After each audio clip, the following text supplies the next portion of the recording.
তো বন্ধুরা, আশা করি সকলেই ভালো আছো। আজকের blog Digha marine drive road নিয়ে। দীঘা অনেকবার যাওয়া হলেও মেরিন ড্রাইভ রোডে যাওয়া হয়নি, তাই এবারের প্ল্যান ছিল মন্দারমণি থেকে দীঘা যাব মেরিন ড্রাইভ রোড ধরে। কিন্তু মন্দারমণির দিকে রাস্তাটা খারাপ হওয়ার জন্য শেষে প্ল্যান চেঞ্জ করে আমরা তাজপুর থেকে মেরিন ড্রাইভ রোড ধরলাম। তাজপুর মোড় যখন আসলো, সেখান থেকে বাঁদিকে তাজপুর বালিশাই রোড ধরে আমরা এগিয়ে চললাম তাজপুর বিচের উদ্দেশ্যে। এই রাস্তাটার দৈর্ঘ্য প্রায় 4 কিলোমিটার। রাস্তাটা বেশ সরু আর দুপাশ থেকে অনেকটাই উঁচু। এই রাস্তাটাই সোজা গিয়ে যেন মিশে গেছে সমুদ্রের কোলে।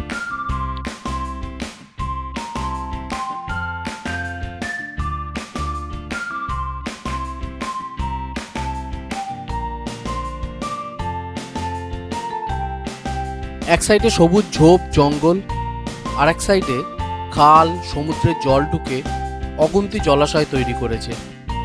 রাস্তাটা প্রথমে উঁচু হলেও আস্তে আস্তে ধাপে ধাপে নেমে গেছে সমুদ্রের কোলে। প্রত্যেকটা ধাপই যেন সমুদ্রের কাছে নিয়ে যায়। এই রাস্তার শেষ যেখানে, সেখানেই শুরু হয় সমুদ্রের অনন্ত গল্প। দেখতে দেখতে আমরা এসে পড়লাম তাজপুর সি বিচে। এখান থেকে যে রাস্তাটা ডান দিক চলে গেছে, আমরা সেই রাস্তাটাই ধরবো। এটাই বেসিক্যালি 3.5 কিলোমিটার পরে গিয়ে মিশেছে শঙ্করপুরে।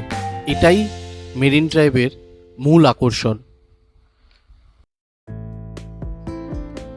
রাস্তাটা কংক্রিটের, খুব চওড়া না, তবে দুটো গাড়ি কিন্তু অনায়াসে পাশাপাশি যেতে পারবে।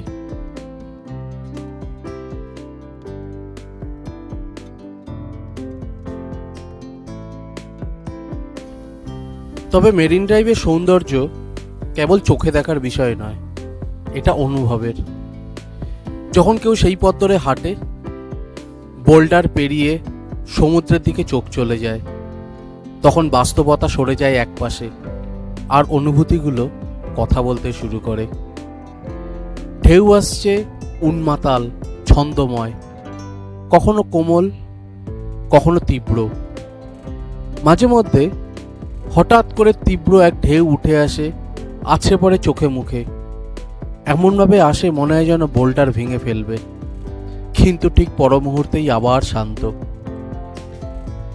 এই ভয় আর প্রেম, সাহস আর কোমলতার মাঝখানে দাঁড়িয়ে থাকে সমুদ্র যেন জীবনের প্রতিচ্ছবি। আর এই মেরিন ড্রাইভের বোল্ডারগুলো দাঁড়িয়ে থাকে অজানা অচেনা হাজার গল্পের সাক্ষী হয়ে।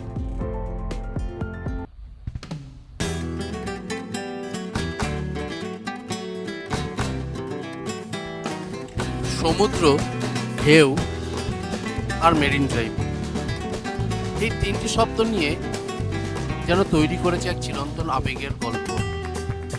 এটা কেবল রাস্তা নয়, এটা অনুভবের সীমানা, যেখানে জীবনের ধ্বনি মিশে যায় ঢেউয়ের সুরে। আমরা যতবার এখানে হাঁটি, প্রতিবার আমাদের ভিতর কিছু না কিছু বদলে যায়।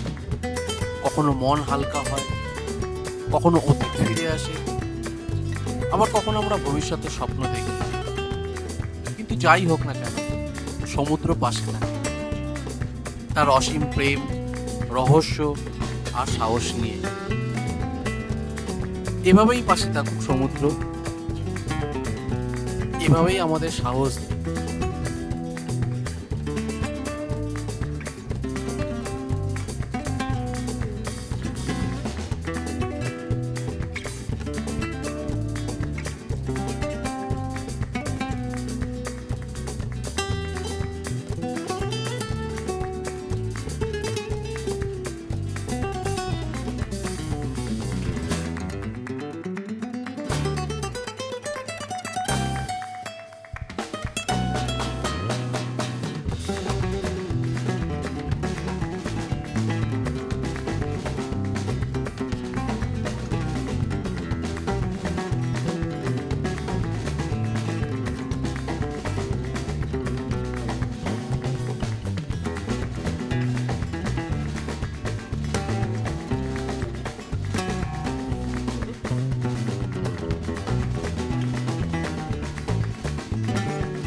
আমরাও আস্তে আস্তে চলে আসলাম শঙ্করপুর।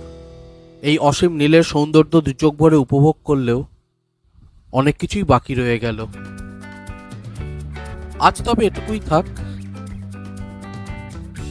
দীঘার অন্যান্য ব্লগ নিয়েও আসবো তোমাদের কাছে পরের ব্লগে, পরের এপিসোডে। ভিডিওটি ভালো লাগলে প্লিজ লাইক করো, আর যদি তোমরা নতুন হও তাহলে সাবস্ক্রাইব করো চ্যানেলটাকে।